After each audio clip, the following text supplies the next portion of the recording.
La nation est en péril. Dressons nos fronts, prenons le plus bel élan. Message de l'Assemblée plénière extraordinaire des évêques de la Senco du 18 au 20 juin 2026. Nous, cardinal, archevêques et évêques, membres de la Conférence épiscopale nationale du Congo Senco, nous sommes réunis en Assemblée plénière extraordinaire à Kinshasa du 18 au 20 juin 2026. Mais par notre sollicitude pastorale, nous nous sommes penchés sur la situation sécuritaire et sociopolitique préoccupante en vue d'apporter notre contribution à la consolidation de la paix et de l'unité nationale en RD Congo. Constat. La nation est en péril. Notre pays est toujours en guerre malgré les accords de paix signés. Depuis 4 ans, une partie du pays dans le nord et le sud Kivu est contrôlée par l'AFC M23 qui consolide de plus en plus son administration des territoires occupés. Le combat continue avec son lot important de morts ainsi que des déplacés internes et des réfugiés vivant dans des conditions inhumaines. Des armées étrangères se sont installées chez nous, en Ituri et dans une partie du Nord Kivu. Les groupes armés, dont les ADF Nalu, sont en train de massacrer des milliers de nos compatriotes. Toujours à l'est du pays, la maladie à virus Ebola fait des victimes avec le risque d'extension si elle n'est pas bien gérée. Par ailleurs, le gouvernement s'efforce à améliorer le social, notamment par la construction des routes, des écoles, des universités, des aéroports ainsi que des hôpitaux dans quelques provinces. Au-delà de ces avancées, sur le plan économique, la majorité de la population vit encore dans la misère.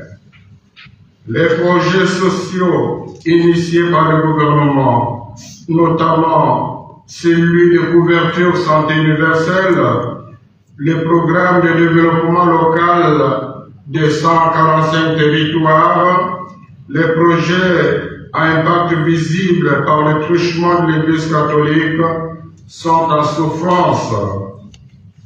Pendant ce temps, nous observons avec beaucoup d'inquiétude une tension croissante née de la campagne de la majorité au pouvoir en faveur du changement de la Constitution du 18 février 2006. Malheureusement, cette campagne qui mobilise les moyens de l'État se fait dans un climat de terreur contre des voix discordantes au sein même de la majorité, obligées de se taire par peur de représailles. Quant aux manifestations de l'opposition, elles sont violemment réprimées par la police nationale en collaboration avec une milice d'un parti politique dénommé Force de Progrès. Alerte de la manipulation. Certains tenants du changement de la Constitution du 18 février 2006 ne cachent plus leur principale motivation qui est d'offrir un autre cycle de mandat à l'actuel président de la République. Ce qui serait une rupture du pacte républicain qui est un compromis politique historique chèrement acquis après toutes les crises connues dans le pays depuis l'indépendance.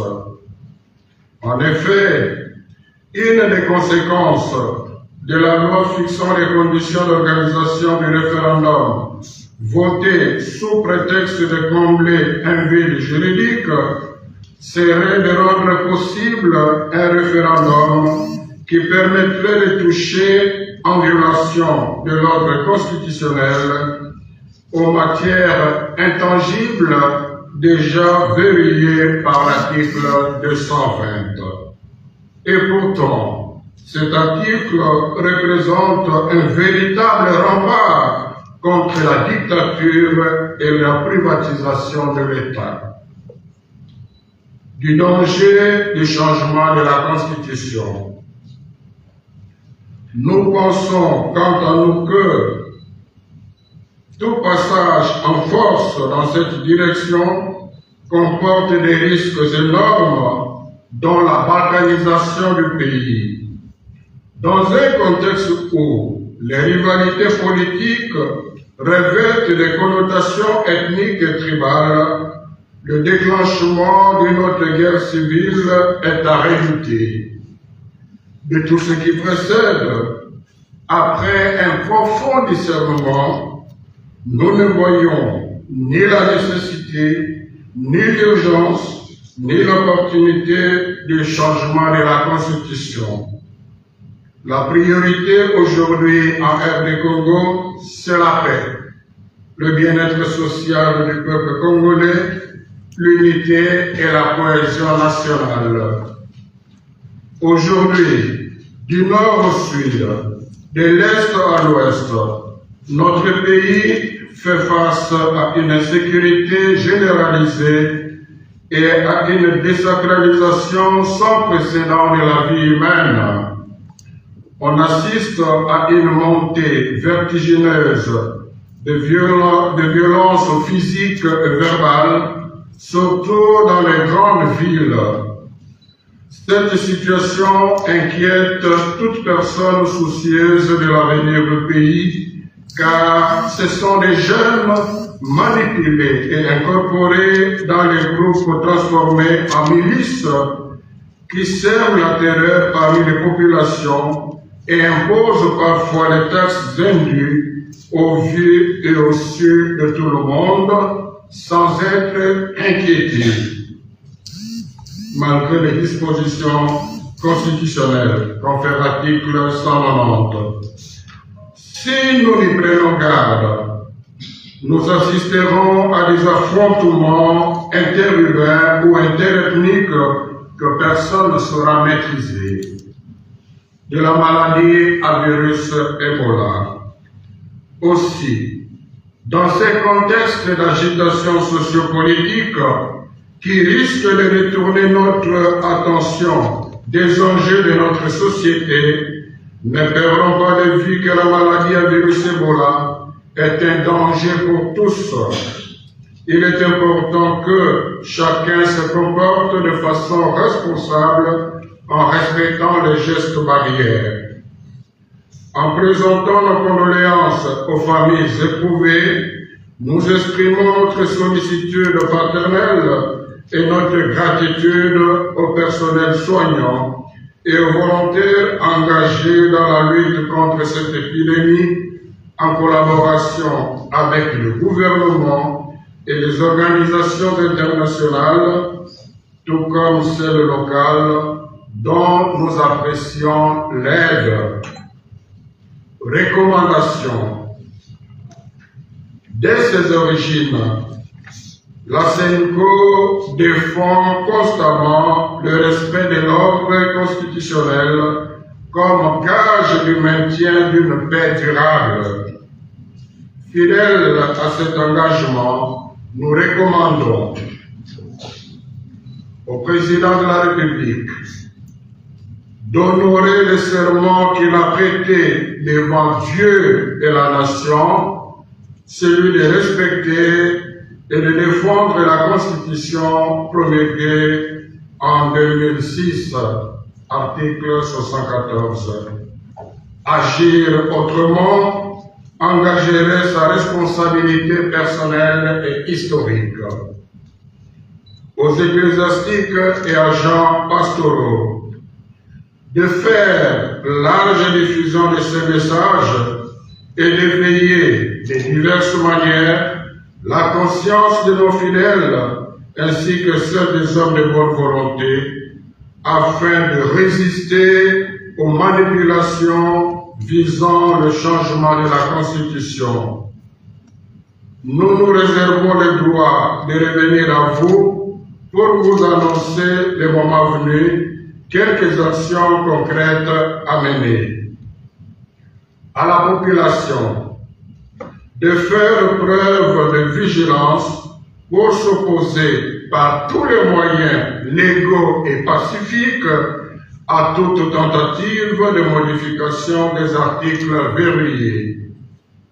De regarder où nous risquons d'aller.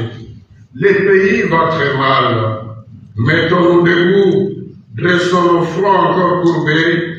Il est impérieux de nous impliquer nous-mêmes, de prendre notre destin en main, sinon notre avenir sera hypothéqué pour longtemps. À la communauté internationale de respecter et faire respecter la Constitution congolaise, les résolutions et accords signés en faveur de la paix en RD Congo. Conclusion.